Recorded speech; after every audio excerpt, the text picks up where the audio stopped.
They have 124 degrees of flexion. Their extension is nearly full. On paper, everything looks pretty good. But when I ask them to stand up from a chair without using their hands, they hesitate and lean away from their operated knee. Are you ready to get back to what you love after knee replacement?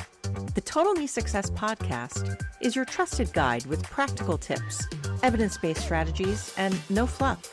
It's not personal medical advice, just solid education to help you manage pain, regain mobility, and get back to living the life you love. Let's dive in.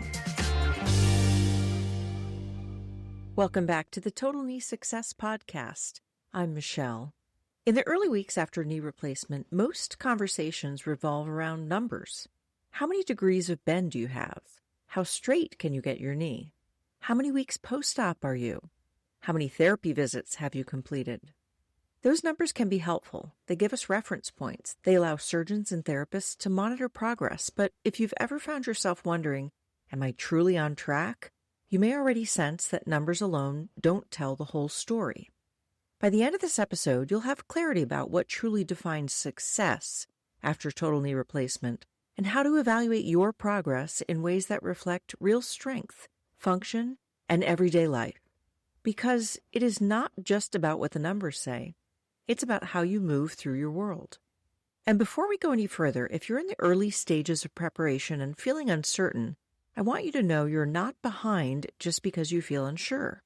I'm finishing my upcoming book, The Knee Replacement Game Plan, which focuses on prehabilitation, what to do before surgery so the early phase after surgery feels stronger, smoother, and more predictable. It's an educational guide designed to give you a clear plan going into surgery. That book will be coming soon, and you can check the show notes for more information. Let me start with something I see often in the clinic, and maybe you'll recognize yourself in one of these examples. A patient comes in at 6 to 8 weeks after surgery. They have 124 degrees of flexion. Their extension is nearly full. On paper, everything looks pretty good. But when I ask them to stand up from a chair without using their hands, they hesitate and lean away from their operated knee. When I watch them step down off a curb, they shift heavily onto the other leg. When I ask how far they can comfortably walk in the grocery store, they pause before answering and tell me they lean on a cart or don't go to the grocery store at all. Now contrast that with another patient at about the same timeline. Maybe their flexion is 116 degrees instead of 124, but they rise from a chair with control. They walk with a steady, even stride, and they can carry laundry upstairs without feeling unstable. Which one is moving with greater control and confidence?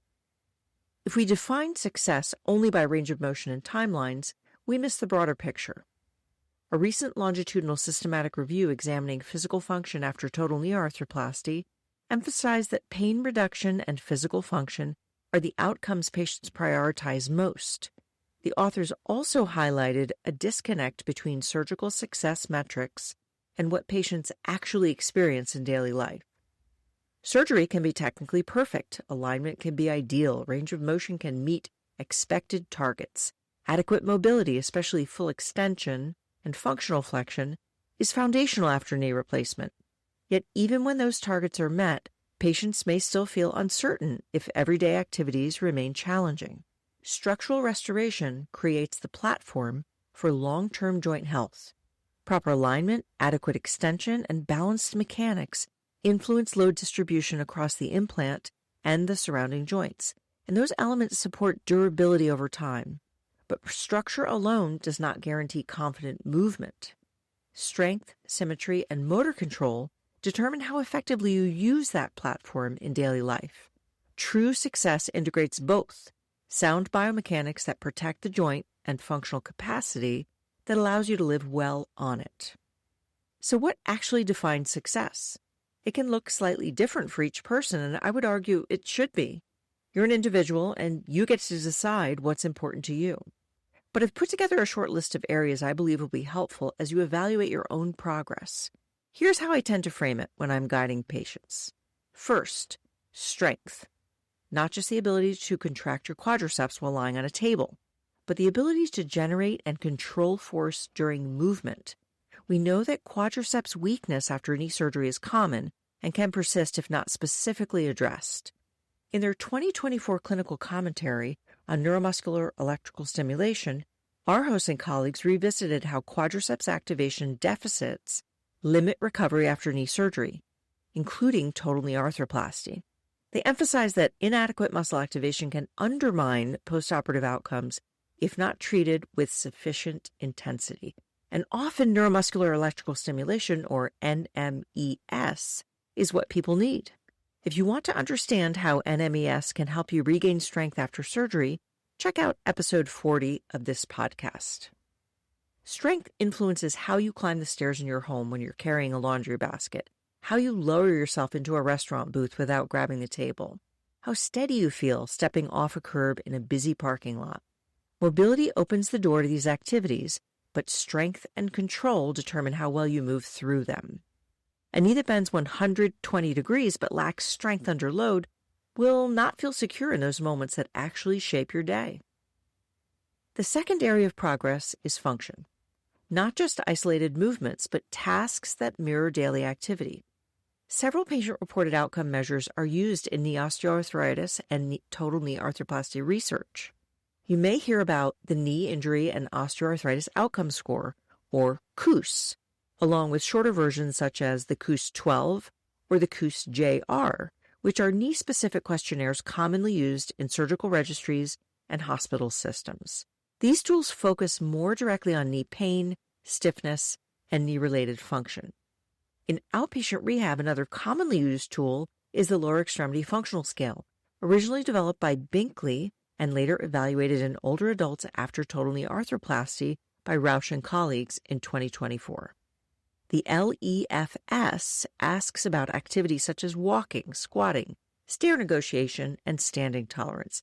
It gives us insight into how you perceive your functional ability in everyday situations. But it's important to understand what any of these questionnaires can and cannot tell us. They reflect your experience of function, how difficult tasks feel to you, and how your knee symptoms influence daily life. They do not directly measure strength symmetry, movement quality, balance, or endurance under load. That's why functional progress is best evaluated using both patient-reported measures, such as KOOS or LEFS, and performance-based testing. When we track these elements together, we begin to see how well you are truly functioning. It shifts from how far can you bend to how effectively can you move, and how confidently can you live your life. The third area of progress is trajectory. Recovery is not perfectly linear. Early improvements can look very different from person to person, and that variability can create unnecessary worry. In a 2021 cohort study, Dandis and colleagues classified patients into different walking speed recovery patterns early after total knee arthroplasty. Some patients gained speed quickly, while others progressed more gradually. Yet by 1 year, both groups demonstrated meaningful improvements in functional performance. The key message is this: the rate of early progress does not lock in your long-term outcome.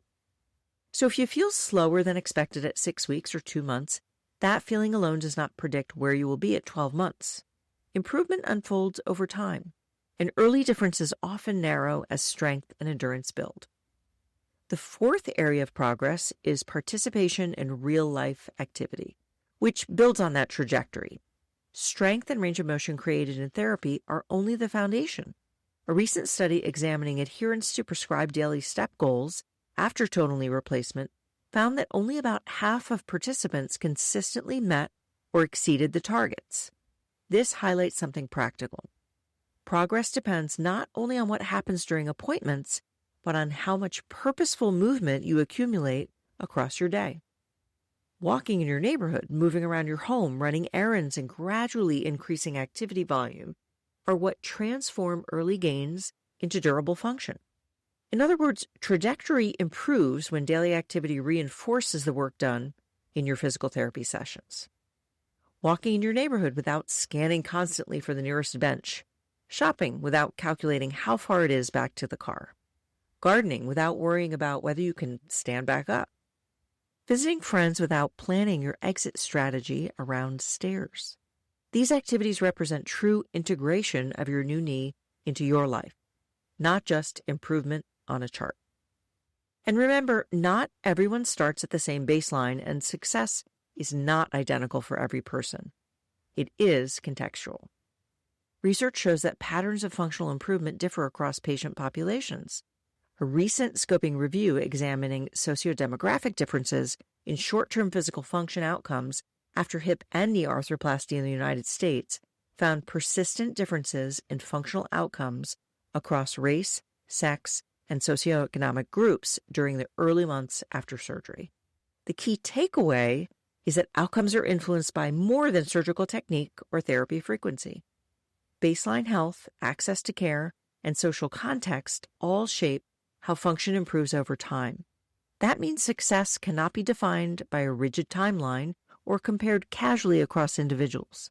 It must be interpreted within your own context.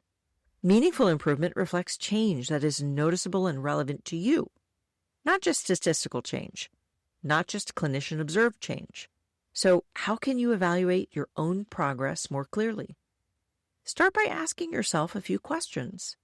Answer them honestly, without judgment. Can I rise from a chair without using my hands most of the time? Can I go up and down stairs in my home without bracing myself on both railings?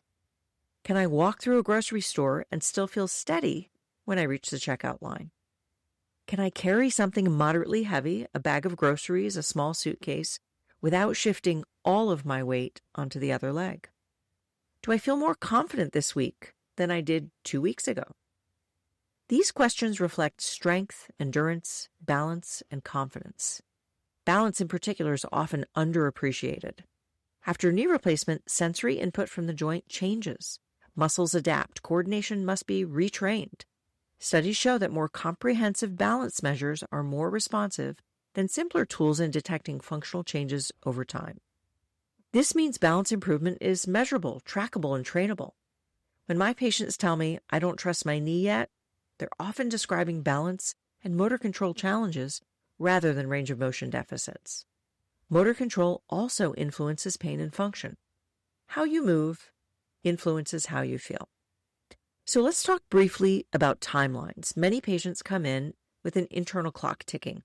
I'm at 3 months. Shouldn't I be done by now? A 2022 meta-analysis on prehabilitation found that exercise before surgery improved knee functioning before and up to 3 months after total knee replacement. Early improvements are valuable, but long-term success depends on sustained engagement. Similarly, longitudinal reviews emphasize that most functional improvements occur in the first 6 to 12 months, not just the first 6 to 8 weeks. Progress is measured in months, not days. If you're comparing yourself to an arbitrary 6-week milestone, you may underestimate your true trajectory. It's also important to clarify what success does not mean. It does not mean zero discomfort forever. It does not mean your knee feels identical to your natural joint from 30 years ago. It does not mean you move without ever thinking about it. It does mean you've regained strength, endurance, and confidence sufficient to support the life you want to live, whether that's traveling, hiking, playing with grandchildren, returning to golf, or simply moving through your home without hesitation. It means your knee no longer limits your independence, and it means you understand how to maintain that function moving forward. When you evaluate your recovery through the lens of strength, function, endurance, balance, and participation, you gain a clearer framework. And this brings me to one final important point. This process is not something that simply happens to you. It's something you actively influence. Adherence to exercise, progressive loading, and consistent physical activity all shape outcome. Structured support can increase physical activity participation, but even with support, the daily decision to move belongs to you.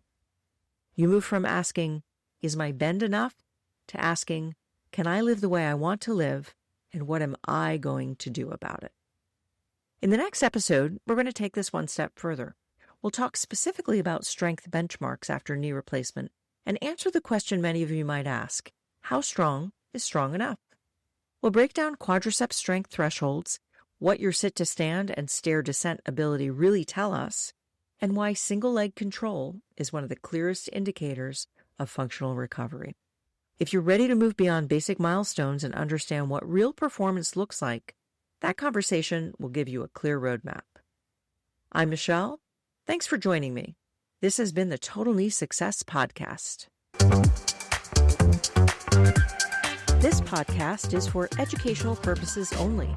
Discover more at totalkneesuccess.com and be sure to subscribe and share because every step forward takes you closer to living the life you love.